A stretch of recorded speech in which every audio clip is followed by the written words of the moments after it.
17મા શ્લોકની અંદર ભગવાન શ્રી હરિ કોઈ પણ પ્રકારે કોઈની વસ્તુ પદાર્થની ચોરી ન કરવી એમ ચોરી ન કરવા રૂપ જે પંચવર્તમાનનું એક વર્તમાન છે એ સંબંધી આદેશ કરે છે. સાંભળશું ભગવાન શ્રી હરિની કલમે લખાયેલો 17મો શ્લોક. સ્તેના કર્મન કર્તવ્યમ ધર્માર્થમપી કેનચિત. સ્તેના કર્મન કર્તવ્યમ ધર્માર્થમપી કેનચિત. સ્તેના કર્મન કર્તવ્યમ ધર્માર્થમપી કેનચિત. સ્તેના કર્મન કર્તવ્યમ ધર્માર્થમપી કેનચિત. સ્વામી કાષ્ઠપુષ્પાદિ ન ગ્રાહ્યં તદનાજ્ઞયા. સ્વામી કાષ્ઠપુષ્પાદિ ન ગ્રાહ્યં તદનાજ્ઞયા. સ્વામી કાષ્ઠપુષ્પાદિ ન ગ્રાહ્યં તદનાજ્ઞયા.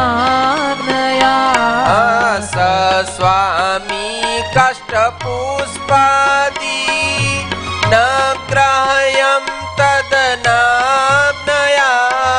સ્તેના કર્મન કર્તવ્યમ ધર્માર્થમપી કેનચિત. સ્તેના કર્મન કર્તવ્યમ ધર્માર્થમપી કેનચિત. ધર્માર્થમપી કેનચિત. ધર્માર્થમપી કેનચિત.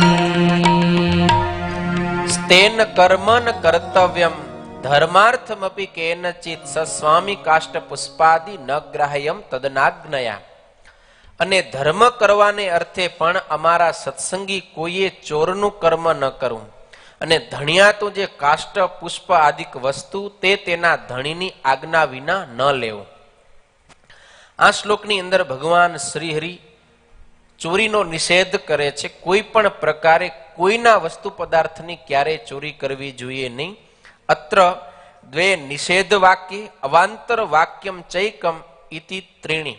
આ શ્લોકની અંદર કુલ 3 નિષેધ વાક્ય છે. એમાં 2 મુખ્ય.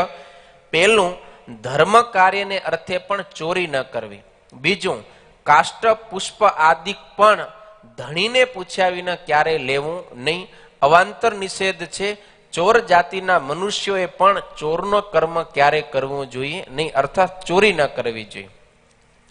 સતાનંદ સ્વામી આ શ્લોકનો ભાવ સમજાવતા કહે છે કે ધર્મને અર્થે પણ ચોરી ન કરવાની આજ્ઞા છે, તો પછી પોતાના કુટુંબના ભરણ પોષણ માટે કે પોતાના કંઈક અંગત સ્વાર્થને માટે તો ક્યારેય ચોરી કરવી જ નહીં. ધર્મ કાર્યને અર્થે પણ ચોરી કરવાની શાસ્ત્રોમાં ના પાડેલી છે. એટલે પોતાને અર્થે કે પરિવારને અર્થે તો ક્યારેય ચોરી થાય નહીં. હવે ચોરી એટલે શું?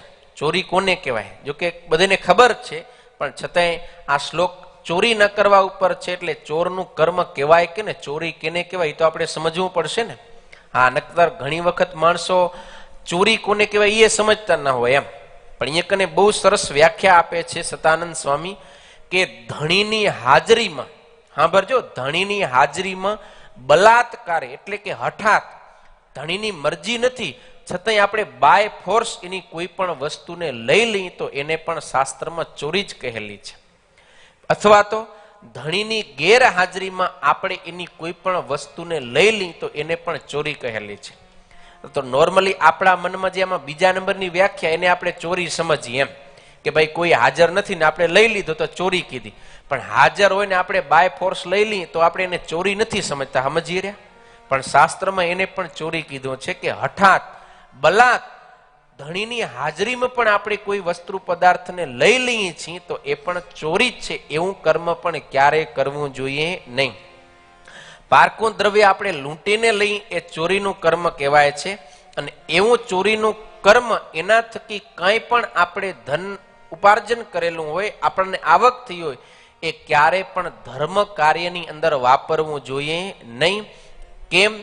તો કે ચોરીનું દ્રવ્ય છે ને એ બીજાના હૃદયને દુઃખ પમાડી અને આવેલું હોય છે. કારણ કે જેણે મહેનત કરીને કમાણી કરી હોય એનું ધન ચોરાઈ જાય, લૂંટાઈ જાય તો એ વ્યક્તિ બહુ દુઃખી થાય છે. એટલે એ દ્રવ્ય દૂષિત થયેલું છે ઓના હૃદયના દુઃખ દુભાવાથી. એટલે એ ધર્મ કાર્યમાં પણ આપશે ને તો એના વડે આપનારને, ચોરી કરી અને આપનારને કંઈ ફાયદો થશે નહીં. કારણ કે અન્યાયનું દ્રવ્ય છે. ચોરીનું દ્રવ્ય ક્યારે પણ ધર્મ કાર્ય માટે યોગ્ય કહેલું નથી. એ અનીતિનું દ્રવ્ય છે, માટે ધર્મ કાર્યમાં ન વાપરવું. ધર્મ કાર્યમાં હંમેશા ન્યાય અને નીતિથી કમાયેલું જ દ્રવ્ય વાપરવું જોઈએ, એમ ભગવાન શ્રી હરિનો ભાવ છે અહીંયા કને.